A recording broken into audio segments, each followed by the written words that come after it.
show. Yes, indeed. Welcome to the weigh-ins. This is the show where we cover the goings-on in the world of MMA every single week. And this week we've got the biggest week of MMA. And I bet you thought it was all going to go smoothly, didn't you? Obviously not. But before we get into what's gone on with Jon Jones, we have to raise a glass to the new lightweight champion, Eddie Alvarez. He looked irresistible as he earned himself a first-round TKO over Rafael dos Anjos to become the new UFC champion. While we're talking about it, another lightweight who's working his way up the rankings is Joe Duffy. Another impressive victory, this time coming in only 25 seconds as he put away Mitch Clark in dramatic fashion. I want to see that rematch with Conor, who was also in Vegas this week, hyping up the forthcoming rematch with Nate Diaz. How do you guys see that one going? Do you see Conor actually getting a victory there, or do you think Nate's going to get it for the second time against the Irishman? Let me know in the comments below, and we'll start replying to some of those as soon as this video is out. Joanna Jędrzejczyk defended her belt this week with another close decision over Claudia Gadelha. Joanna's impressive condition and striking seems to give her the edge in this one, I think, but I don't think we've seen the last of these two facing off. I'm sure there's going to be a third meeting, as this was another close decision for Joanna. Right then, Jon Jones. Jones has everything that a fighter could want. Natural ability, athleticism, sponsorships and adulation. Arguably the best coaching team in the world.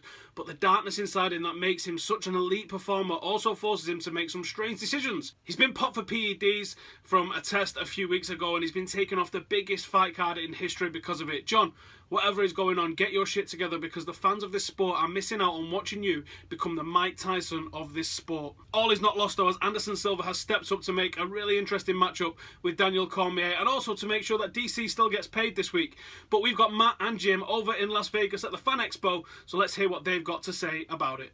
Thanks, Stephen. Jim Edwards here for MMALatestNews.com. I'm here with my colleague, also of MMA Latest, Mr. Matthew Wells. We're here at the UFC Fan Expo 2016, just 24 hours ahead of UFC 200. Now, Matt, we've had an absolutely crazy last 24 hours. We've seen Jon Jones fall out. We've seen Anderson Silva come in. Firstly, just give me a reaction to the last 24 hours, how it all came about. We now have the DC versus Anderson Silva. It's not on the main event. It's not in the co-main event. It's just on the main card of UFC 200 now. It's incredible that a fight came together that quickly.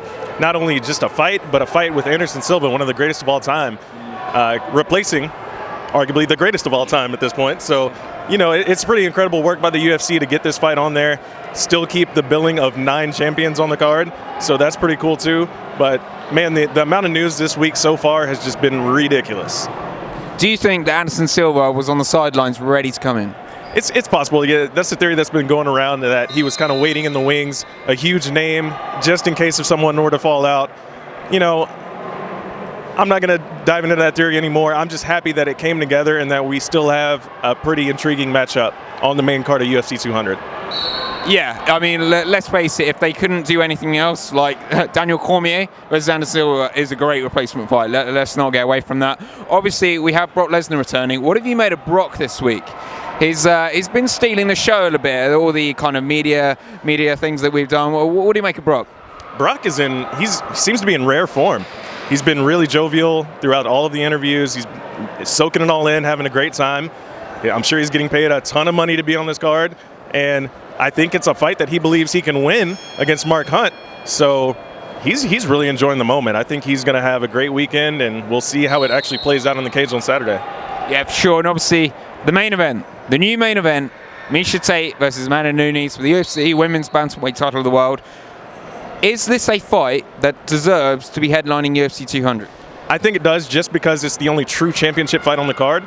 You know, you have the interim title fight with Jose Aldo and Frankie Edgar, but for UFC 200, which is the tentpole event, you know, arguably the biggest event of the entire company, you have to have a championship fight headlining that card. I'm going to respectfully disagree with you there, my friend.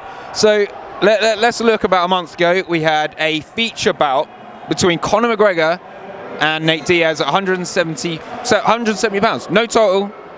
So why do we now not go to the next biggest fight on the card, which I think everyone would agree is Brock Lesnar versus Mark Hunt? It's a feature bout. But instead, we've gone for Miesha Tate versus Amanda Nunes, which I personally don't think would really headline a Fox Sports card. Right. What do you think about that? I think it's just the fact that it's a championship fight, or that it's not a championship fight, rather, but that Conor McGregor holds a championship belt, and it's Conor McGregor. Conor McGregor is going to draw regardless. You know, he's the guy that needs that main event slot. He's the guy that no matter what card it is, you put him in anything other than a main event slot at this point in his career, you're doing the guy a disservice because of his drawing power. But Brock Lesnar's going to draw. Anderson Silva's going to draw. Daniel Cormier's going to draw. Misha Tate's meh. True, but at the same time, it's a championship fight. Conor McGregor does still hold a championship belt, so you can kind of play that into the equation as well. But yeah, it was a feature fight.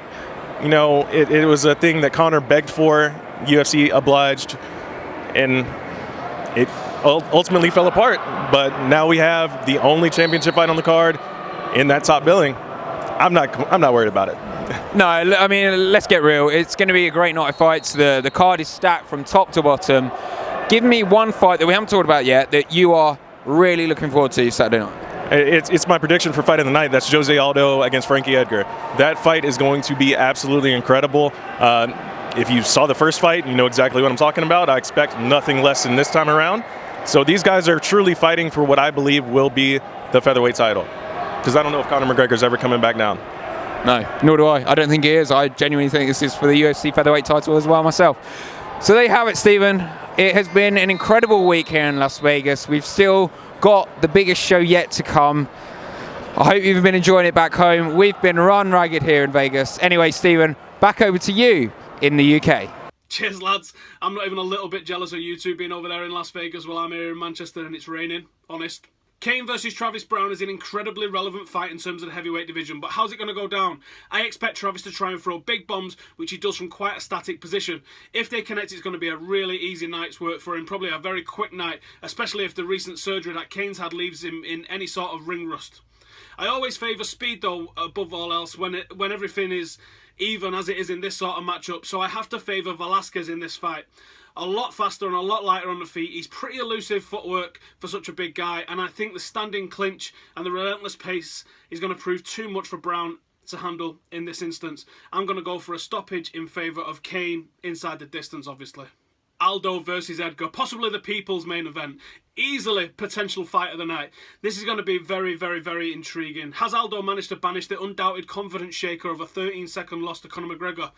We are about to find out. With most fighters, they think that Frankie Edgar is able to press and wear down through sheer unrelenting determination. But I don't think that's going to be the case here. I expect both fighters to respect each other's ability in this bout, and I would also expect this one to go the distance. If it's going to go the distance, unless Aldo can draw blood and really punish Edgar on the feet, then Frankie's going to take this one to the mat, and that's going to put the judge's decision into his hands. Frankie by decision.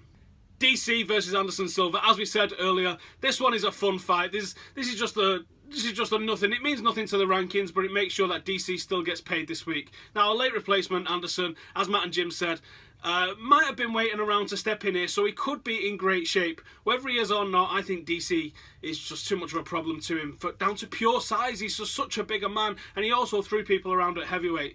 The only block I see to a dominant victory for Cormier is if there's any sort of mental hangover from this week with what's happened with John Jones and all the rest of it, whether it's, you know, still in his mind that he's not facing John Jones. So I think, providing there's nothing like that going on, I expect DC to take this probably by a decision, but he might also finish him with a bit of TK on the ground as well.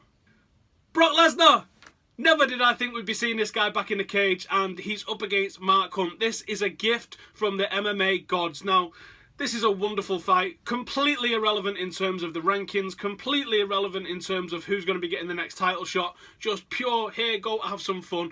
Absolutely love it. Now, the UFC are not just giving Brock a win here. He's going to have to work for this probably massive paycheck that he's getting. Hunt has the tools to put Brock away and earn himself the biggest walkaway KO of his career. But the figure that stands, you know, in Brock's shape across the cage from him is an imposing one. He looked in the best shape of his career on the scales last night, didn't he? Look absolutely shredded. I would expect Brock to be back at his Raging Bull best for this one. He can take it to the ground. He's probably going to have some sort of success on the ground, but I think this is I think Hunt's speed at closing the distance on the feet overcomes that, and I think a big overhand right's going to land on that massive head of Brock's and probably going to put him away. And that walkaway KO that I just mentioned is probably going to be getting seen tonight. Mark Hunt, biggest walkaway KO of his career. I think tonight is the time that we get to see that. Main event time. Now, with all due respect to Misha and Amanda, this fight is only the main event because it's a title fight. I've got no issue with that whatsoever, but the rest of the main card trumps it in terms of excitement and in terms of impact. It's still an intriguing fight though, and I advise against turning off before this comes on. I do expect the meat of the exchanges to come on the mat though. Tate has probably got a slight edge in terms of appearances on the biggest stage, and I expect her to emerge victorious because of that, possibly by way of some sort of submission inside the distance, clearly. Despite Amanda's black belt credentials, I think Misha's MMA IQ is probably just a little bit higher, and I think that's what's going to earn her the victory in this instance. Before you go, we have teamed up with Sport Bible this weekend to give you exclusive behind-the-scenes access on Snapchat. So here's Matt and Jim to tell you a little bit about that. I'm Jim Edwards, this is Matthew Wells of MMA Latest. We're here at UFC International Fight Week. We're going to be on Sport Bible Snapchat behind the scenes at UFC 200, so be sure to tune in and check out all the news behind the scenes, all the post-fight interviews. It's going to be awesome. See you then. Now make sure to like the video, subscribe, and to keep checking back all night as we're going to have videos and updates from the biggest Mac Daddy of all UFC events. Now, if you'd have told me a year ago that the biggest UFC event in history wasn't going to include Chris Weidman, wasn't going to include John Jones, wasn't going to include Ronda, and wasn't going to include Conor McGregor, I'd have said you're absolutely crazy. But here we are tonight. We have got the biggest, the Mac Daddy, just the unbelievable event. So get a beer, sit down, watch it, and let's see how it all unfolds. Either way, we're in for an amazing night of MMA. Thank you for watching once again, and I'll see you soon.